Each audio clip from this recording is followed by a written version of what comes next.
Construct an appropriate flowchart for depositing sum of money in ATM using the instruction given below. So நமக்கு இதுக்கு என்ன எழுத சொல்லிருக்காங்க? flowchart எழுத சொல்லிருக்காங்க. flowchart எப்படி எழுதணும்னு நம்ம பார்க்கலாம். ஃபர்ஸ்ட் நமக்கு இன்புட் எழுதுறதுக்கு முன்னாடி நம்ம என்ன பண்ணணும்னா ஸ்டார்ட் போடணும். சரியா? ஸ்டார்ட் வந்து நம்ம இப்படி ஓவலா போட்டுக்கலாம். This is start.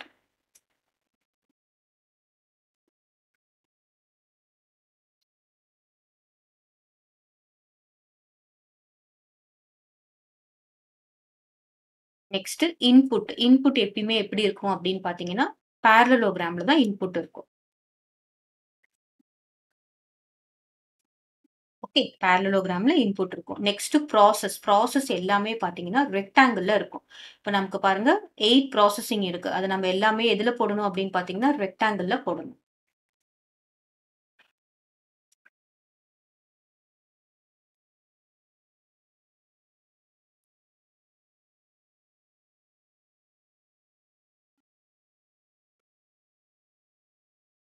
நான் 8 ரெக்டாங்கிள்ஸ் போடுறேன். 2 ஸ்கேல் வச்சு போடணும். 3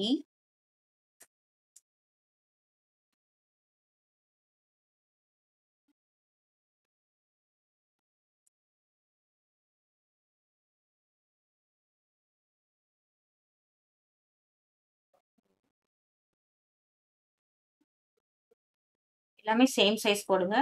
5 6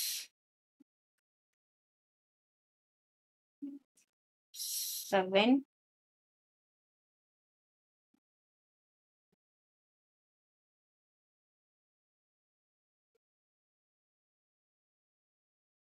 8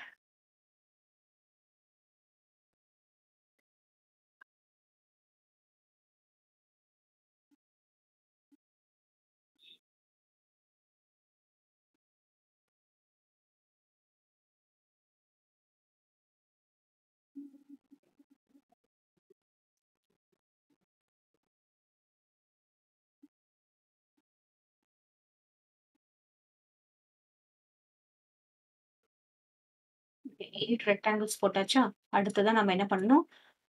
output transaction successful collect your receipt. அப்போ அவுட்புட் பாத்தீங்கன்னா parallelogramல போடணும். சரியா? parallelogram ரெக்டாங்கிள் உங்களுக்கு வித்தியாசம் தெரியணும். parallelogramல போடணும். அடுத்தது last end may be in oval shape. கிளியரா? சோ இதுல நம்ம என்ன பண்ணணும்? நடுவுல எல்லாமே ஃபில் பண்ணணும். ஃபர்ஸ்ட் என்ன பண்ணணும் அப்படின்னு பாத்தீங்கன்னா ஃப்ளோ சார்ட் எழுதுறதுக்கு எப்பயுமே ஃபர்ஸ்ட் என்ன பண்ணணும்? You have to start with start.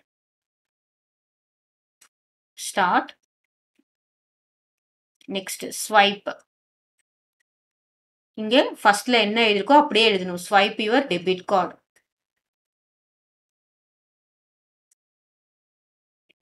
ஓகேவா? Next select banking.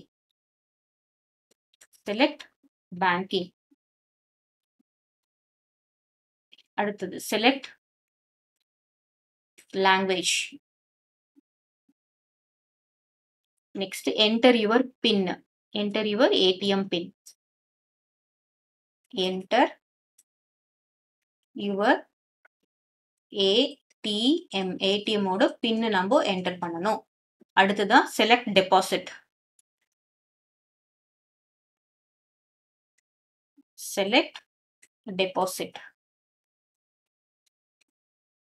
Next select cash deposit. நீங்க என்ன பண்ண போறீங்க? பேங்க்குக்கு போயிட்டு கேஷை டெபாசிட் பண்றீங்க.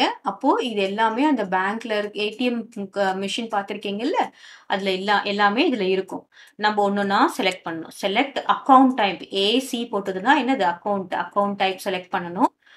அதுல 2 அக்கௌண்ட் டைப் இருக்கும். சேவிங்கா கரண்டான்னு இருக்கும். அதுல நீங்க எந்த பட்டன் வேணா கிளிக் பண்ணலாம். ஸோ நீங்க சேவிங் அக்கௌண்ட்ல டெபாசிட் பண்ண போறீங்களா இல்ல கரண்ட் அக்கௌண்ட்ல டெபாசிட் பண்ண போறீங்களா? சரியா? Next insert cash. நீங்க எடுத்துன்னு அந்த கேஷை வந்து நமக்கு கேஷ் இன்சர்ட் பண்றதுக்கு ஒரு இடம் இருக்கும். அதுல இன்சர்ட் பண்ணணும். கன்ஃபார்ம் அமௌண்ட் அப்படின்னா என்ன பண்ணணும்? கேஷ் இன்சர்ட் பண்ணிட்டு எவ்வளவு கேஷ் போட்டிருக்கீங்க? ஃபார் எக்ஸாம்பிள் 10,000 rupees போட்டிருக்கீங்கன்னா நீங்க என்ன பண்ணணும்? 10,000 அப்படின்னு டைப் பண்ணணும். லாஸ்ட் வந்து என்ன பார்த்தீங்கன்னா, amount is credited. Amount is credited to your account. ஓகேவா? இப்போ ஃபைனலா என்ன பண்ணணும்? ஏடிஎம் கார்ட transaction successful, collect your receipt.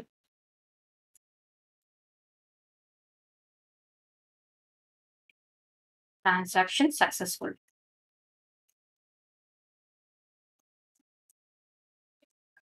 Collect your receipt.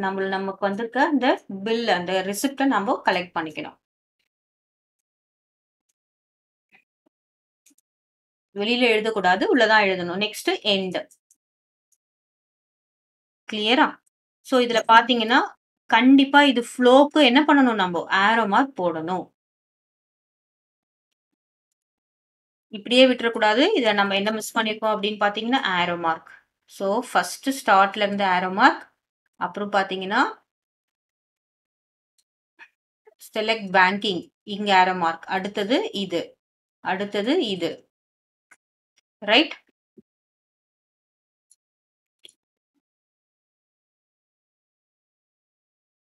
Enter your pin. Select deposit. Deposit பண்ண அப்புறம் நம்ம எங்க போனோம்? Select cash deposit.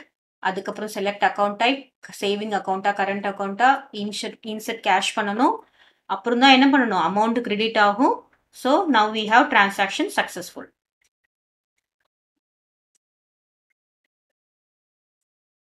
லாஸ்டா எண்ட்.